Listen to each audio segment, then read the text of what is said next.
दोस्तों, अगर तुम्हें तुम्हारी लाइफ में बहुत ज़्यादा प्रॉब्लम में लगता है कि तुम्हारी लाइफ बहुत ज़्यादा बेकार है, तुम्हारी लाइफ में बहुत ज़्यादा संघर्ष है, तो इस कहानी को आज सुन के जाना।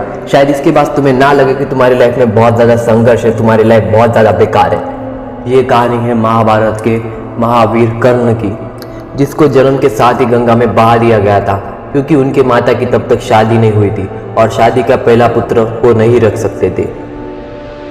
और जब कर्ण और थोड़े बड़े हुए तो जब वो धनुर्विद्या सीखना चाहते थे तो उनको जो रथ के ड्राइवर है, जिनको सूत कहा जाता है, उन्होंने पाला था, वो धनुर्विद्या नहीं सीख सकते, ऐसा उनसे कहा गया।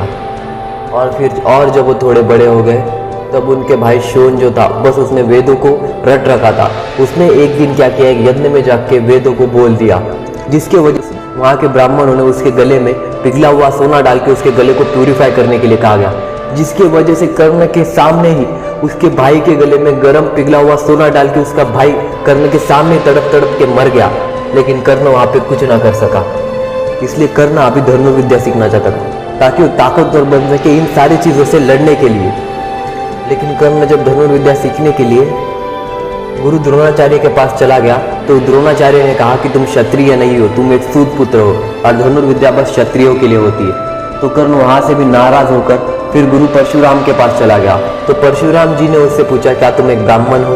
तो कर्ण ने वहाँ पे कहा कि हाँ, मैं एक ब्राह्मण हूँ। कर्णों को लगा कि अगर मैं यहाँ भी सच बोल दूंगा तो ये भी मुझे शिक्षा नहीं देंगे।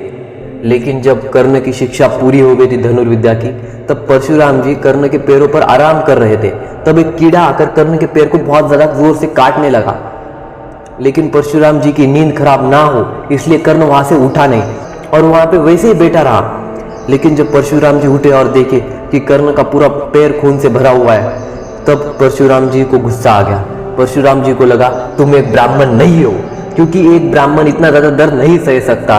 परशुराम जी को लगा कि वो एक क्षत्रिय है। तो परशुराम जी ने उससे पूछा कि तुम कौन हो? तो कर्ण कहता है, मुझे माफ़ कर दीजिए, मैं एक सूत पुत्र हूँ, पर मुझे लगा कि आप मुझे शिक्षा नहीं देंगे इसलिए मैंने आपसे झूठ कहा, प्लीज़ मुझे माफ़ कर दीजिए। तब परशुराम जी का गुस्सा सब लोग जानते हैं। परशुराम जी ने कर्ण को श्राप दे दिया कि जिस वक्त तुम्हें मेरी दी हुई इस शिक्षा की सबसे ज़्यादा ज़रूरत होगी तब तुम इसे भूल जाओगे। और फिर परशुराम जी को लगा कि उन्होंने ये गलत किया, इसलिए उन्होंने कर्ण को विजय धनुष भी दे दिया। और जब कर्ण थोड़ा बड़ा हुआ, जब कर्ण ने अर्जुन को एक भरे मैदान में चैलेंज दिया था, तब भी कर्ण से कहा गया कि तुम एक सूत पुत्र हो, राजकुमार से लड़ने की तुम्हारी औकात नहीं है, इसलिए यहाँ से चुपचाप चले जाओ।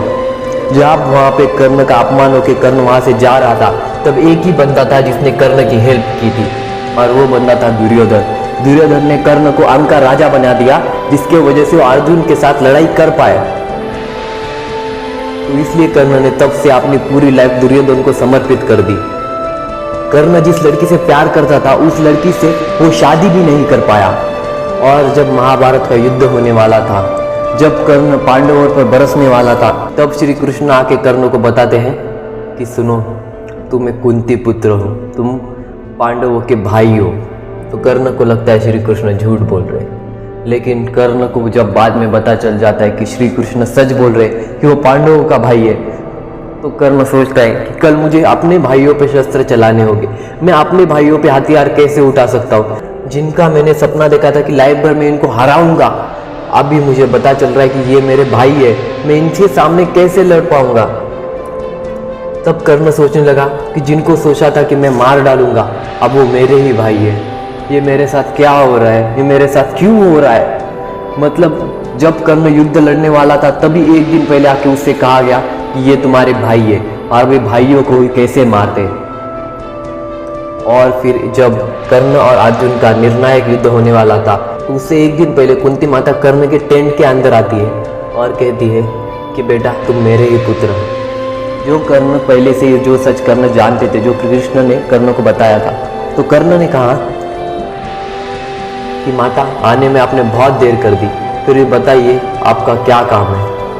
तो वो कहती है कि कर्ण, तुम कल का युद्ध ना लड़ो, इसकी वजह से मेरे पूरे 6 बेटे बच जाएंगे, मेरे 5 पार्टनर, और कल तुम युद्ध नहीं लड़ोगे, इसकी वजह से तुम भी बच जाओगे। तो कर्ण ने कहा, माता मुझे माफ़ कर देना, मैं आपके 5 बेटों को तो क्षमा नहीं कर सकता, मैं है ना चारों को नहीं मारूंगा, मैं और अर्जुन बस एक दूसरे का प्राण लेने के लिए युद्ध करेंगे, बाकी मैं आपके किसी भी बेटे को नहीं मारूंगा, या तो मैं मरूंगा या तो अर्जुन मरेगा। सोच सकते हो उस बंदे की लाइफ, जिसकी माँ भी उसके पास तभी है जब उसके माँ को उसकी जरूरत थी, नहीं तो उसके माँ ने भी उसे पूरे लाइफ भर छोड़ दिया था। और जब कर्ण को दुर्योधन ने अंग प्रदेश का राजा बनाया था, तो जो रथ ड्राइवर और उसकी बीवी जो कर्ण के माता पिता थी, जिनको कर्ण अपनी माता पिता मानता था, उन दोनों ने भी उसे छोड़ दिया कि बेटा तुम कौरवों से मदद ले रहे हो और वो हमको मंजूर नहीं है, इसलिए आपसे तुम इस घर में मत आना। जब राजा बना तो माता पिता को भी छोड़ना पड़ा। ऐसी लाइफ थी इस बंदे की, जिसको अपने जन्म से लेके अपनी मौत तक बस दुखी दुख मिला है। सबने उसे तभी याद किया है जब उनको उसकी जरूरत थी, और उससे भी बहुत बड़ी चीज ले ली है उसके बदले में। जिस बंदे ने अपना कवच कुंडल दान दे दिया, सब कुछ दान में दे दिया, तो इससे बुरी तो तुम्हारी लाइफ नहीं हो सकती। और कभी भी तुम्हें लग रहा है कि तुम्हारी लाइफ बहुत ज्यादा बुरी है, तुम्हारी लाइफ में बहुत ज्यादा परेशानी है, तो इस कहानी को याद करना।